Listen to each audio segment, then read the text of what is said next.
Army के द्वारा दी जाने वाली अलग अलग भयानक सजाओं के बारे में तो आपने सुना ही होगा, लेकिन क्या आप जापान आर्मी द्वारा यूज किए जाने वाले बैम्बू टॉर्चर के बारे में सुना है? और अमेरिका में ऐसा एकदम से क्या हुआ कि वहाँ पुरुष नसबंदी के मामले 15% तक बढ़ गए? और अमेरिका में पहले टमाटर को जहरीली सब्जी क्यों माना जाता था? तो बने रहिए इस नई वीडियो के आखिर तक। नंबर 10, समुद्र में फेंके गए कचरों से वहाँ रहने वाले जीव जंतुओं की जिंदगी कितनी मुश्किल हो जाती है, उसकी एक झलक आप इस तस्वीर में देख सकते हैं। ये बेचारा कछुआ बचपन से ही प्लास्टिक रिंग में फंस गया और फिर इसकी जो हालत हुई वो आप इस तस्वीर में देख सकते हैं। नंबर 9, दुनिया के इतिहास में शुरू से ही लोगों को सजा देने के कई सारे खौफनाक तरीके अपनाए जाते रहे हैं। इन्हीं में से एक खौफनाक तरीका था बैम्बू टॉर्चर। सजा देने के इस तरीके में होता ये था कि मुजरिम को बांस के छोटे पौधों के ऊपर मजबूती से बांधकर छोड़ दिया जाता था। छोटे आकार में ही बांस के पौधे इतने मजबूत होते हैं कि ये इंसानों के शरीर में छेद करके आर पार हो सकते हैं। कुछ दिन के अंदर ही बांस का पौधा मुजरिम के शरीर को छेदते हुए आर पार निकल जाता था और तड़प तड़प कर उसकी मौत हो जाती थी। रिपोर्ट्स के मुताबिक 18वीं और 19वीं शताब्दी में जापान और थाईलैंड की सेना सजा देने के इस तरीके का उपयोग करती थी। नंबर 8, अमेरिकन स्टेट टेक्सास में पिछले साल सितंबर महीने के बाद से ही पुरुष नसबंदी के मामले में अचानक से 15% तक की वृद्धि हो चुकी है। और क्या आपको पता है कि ये वृद्धि क्यों हुई है?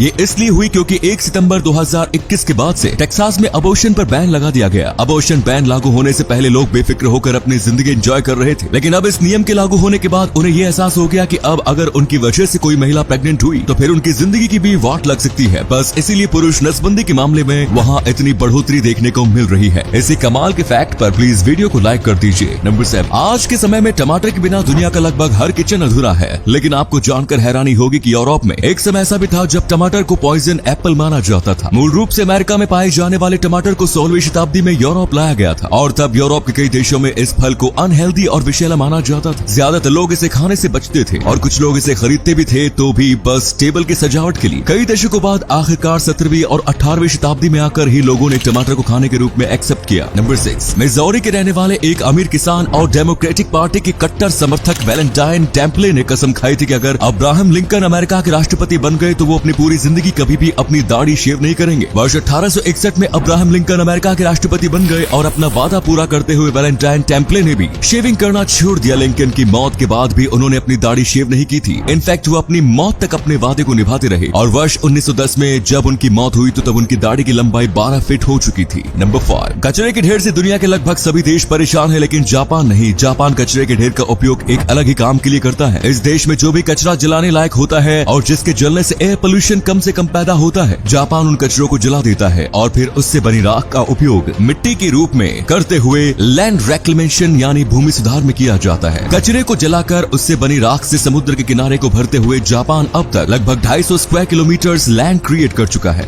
अब दोस्तों आपके लिए एक पहेली है, इस तस्वीर को ध्यान से देखिए और पहचानिए कि ये तस्वीर किस हीरोइन की है। आप अपना जवाब कमेंट्स में जरूर लिखें। नंबर 4, कुछ साल पहले एक अमेरिकन फैमिली ने 1 साल के लिए चाइनीज प्रोडक्ट्स को बायकॉट करने का फैसला किया और उन्होंने कसम खाई कि अगले 1 साल तक उनकी फैमिली का कोई भी member made in China products नहीं खरीदेगा। उन्होंने ये फैसला तो कर लिया था, लेकिन अगले 1 साल तक चाइनीज प्रोडक्ट के बिना उन लोगों के लिए गुजारा करना लगभग इम्पॉसिबल हो गया था। चाइनीज प्रोडक्ट के बिना उनकी जिंदगी कैसे कटी थी, इस पर उन्होंने एक किताब भी लिखी है। नंबर 3, इटली में एक ऐसा बंदा था जो अपनी जॉब से लगातार 15 सालों तक एब्सेंट रहा और फिर भी उसे हर महीने पूरी सैलरी मिलती रही। साल्वाटोर स्कूमेस नाम के इस बंदे की नौकरी इटली के एक हॉस्पिटल में फायर सेफ्टी डिपार्टमेंट में थी, लेकिन ये बंदा अपने 15 साल के करियर में एक दिन भी जॉब पर नहीं गया। जब इस मामले का खुलासा हुआ तो तब इस बंदे को सस्पेंड किया गया, लेकिन तब तक ये करोड़ों की सैलरी उठा चुका था। फिलहाल पुलिस इस पूरे मामले की जांच कर रही है। नंबर 2, वर्ष 2007 में American television network CBS kid nation नाम से एक रियलिटी टेलीविजन शो लेकर आया था, जिसमें 8 से 15 साल की उम्र के 40 बच्चों को शामिल किया गया था। इन सभी बच्चों को एक खाली जगह पर रखा गया और इन्हें एक फंक्शनिंग सोसाइटी क्रिएट करने की जिम्मेदारी दी गई। साथ ही इन्हें अपने लिए एक सरकार का गठन भी करना था। जिस तरह से किसी देश की सरकार चलती है वैसे ही इन बच्चों को अपनी सरकार चलानी थी और नियम कानून बनाने थे। इस पूरे काम में उन्हें बड़ों की कोई मदद नहीं लेनी थी। ये शो तो सुपर हिट रहा, लेकिन कानूनी लफड़ों की वजह से उसका अगला सीजन नहीं आ सका।